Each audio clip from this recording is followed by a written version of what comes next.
Bom, falando agora sobre aspecto intelectual, o desenvolvimento intelectual está muito ligado com a nossa capacidade de pensar, de desenvolver, de resolver problemas, né? De estar, de fato, ser um ser pensante, de ter um cognitivo muito forte. Então, as formas que as empresas têm para poder estar alavancando essa parte do desenvolvimento humano mesmo são os próprios treinamentos, alguns cursos também, né? Todo o estímulo mental que a corporação, a empresa pode estar passando para você, pode estar sempre transmitindo para o colaborador, fazendo ele, de fato, ser um ser pensante, dele ter que raciocinar, dele ter que pensar, dele ter que parar para resolver problemas. Tudo isso é um grande incentivo para o desenvolvimento do aspecto intelectual, né? Porque, vamos por os administradores, por exemplo, né? Faz parte do trabalho dos administradores lidarem com problemas, né? De serem esse ser pensante, de estarem constantemente lidando com imprevistos. Imprevistos é uma boa forma de dizer que ocorre em todas as empresas e o que tem ali, quem tem ali para resolver são as pessoas, né? Quem resolve os problemas. Então, tudo isso faz com que a mente continue trabalhando, que ela não atrofie, né? Por assim dizer, e que ocorra de fato o desenvolvimento humano, muitas das vezes não só por fazer continuar funcionando, mas também pelo fato de não deixar se degradar também, né? Porque o ser humano, quando ele se acomoda, quando ele deixa de pensar, é prejudicial, né? Para o seu próprio intelecto mesmo. Bom, se tratando agora de aspecto emocional, né? Ou mais especificamente aspecto afetivo emocional, né? Eu acho que uma das boas formas de comprovar que as empresas elas estão, né,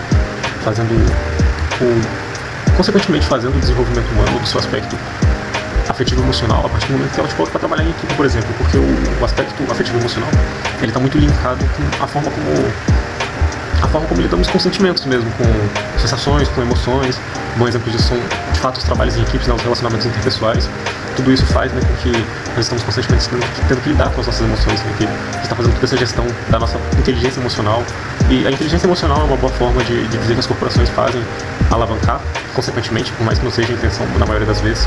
Eu vou me pôr como exemplo. Eu acho que a partir do momento que eu comecei a trabalhar de fato, eu comecei a trabalhar bem cedo e cada vez que eu fui, né, conseguindo alavancar mais, né, sair de trabalhos mais operacionais para trabalhos mais pensantes, por assim dizer, né, de gestão, do aspecto emocional, né, o aspecto afetivo emocional, ele melhorou bastante a minha própria inteligência emocional, a forma de lidar com o que eu estou sentindo, a forma de lidar com as próprias pessoas, de ter mais paciência, de ter mais empatia. Teve uma grande evolução e, assim, não só como profissional, mas como pessoa também. Então acho que é um ponto irrefutável de que as corporações têm para alavancar o desenvolvimento humano. Falando agora sobre aspecto social, eu acho que ele está muito linkado quando se trata de aspecto afetivo emocional também, porque ele é a forma como lidamos, né, como vivemos em sociedade, é a forma como lidamos com pessoas. Então, a partir do momento que você trabalha, né, o fato de você ter que lidar, de ter que ter esse contato maior com as pessoas já é uma boa forma de comprovar, né, o desenvolvimento humano se tratando do aspecto social. A partir do momento que você está numa corporação, de que você tem que conviver ali, de que você tem que ter relacionamento com diferentes pessoas. A gente pode ver aí, você está numa corporação, a Vale, por exemplo, que ela vem com diversos, não só ela, mas ela é uma das principais, né, das maiores, para poder usar, assim, que tem um programa mais notório, de fato, de inclusão social de mulheres e da comunidade LGBT, que ia mais. O fato deles estarem constantemente fazendo essa inclusão de pessoas de diferentes gêneros, de diferentes sexualidades, enfim, de diferentes pessoas, toda essa diversidade que as corporações têm capacidade, né, de nutrirem, pelo fato de trazerem as pessoas, de juntarem as pessoas, de fazerem elas conviver, e de que elas terem que conviver bem ainda por cima, né, porque é uma questão profissional, ter um bom relacionamento interpessoal é uma boa forma de você estar alavancando o seu aspecto social. Bom, e depois de falar, né, sobre cada tipo de aspecto, dar uma breve conceituada no que se trata cada um, falar a forma como as corporações elas podem estar fazendo, né, para poder alavancar, né, o desenvolvimento humano, se tratando dos aspectos.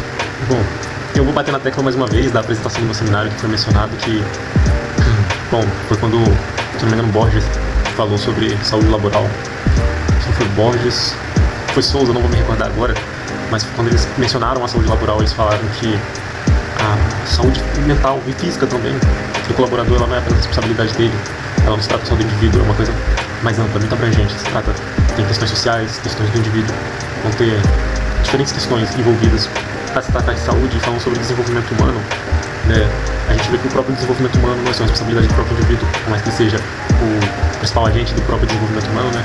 O indivíduo ele só evolui a partir do momento que ele está disposto a evoluir, mas um grande estímulo nisso são as próprias corporações e as empresas, que elas têm esse papel de evoluir o ser humano, de desenvolver o ser humano mesmo. E bom, eu vou finalizar por aqui. Eu agradeço pela atenção e até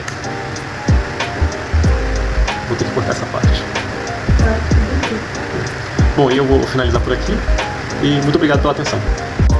Bom, boa noite. Hoje eu vou falar um pouco sobre desenvolvimento humano e como as empresas podem contribuir para que esse processo continue acontecendo, independente do aspecto, seja ele físico-motor, seja ele intelectual ou seja ele emocional também. Falando mais especificamente sobre o aspecto físico-motor, né, eu vou estar dando uma explicação sobre o conceito de cada um desses aspectos. O aspecto físico-motor, ele é a forma como o nosso corpo trabalha, a forma como nós temos, né, a capacidade de exercer alguma atividade física, a forma como o corpo como um todo ele reage. No caso, se trata de conceito físico mesmo. Bom, e como as empresas elas podem, né, melhorar esse aspecto do desenvolvimento humano, o aspecto físico-motor?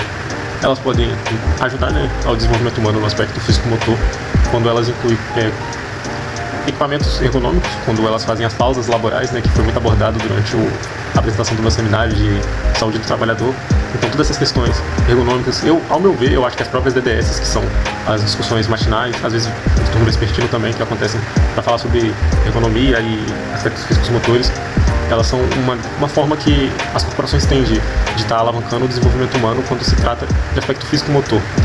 A respeito de equipamentos ergonômicos, um exemplo são as cintas ergonômicas para erguer pesos, ou se tratando do setor administrativo, a gente pode ter os próprios mousepads que têm apoio para os punhos. Então tudo isso que as corporações estão incluindo, o apoio para o pé, as pausas, as ginásticas também, tudo isso são formas que as empresas e as corporações têm de estarem alavancando o desenvolvimento humano.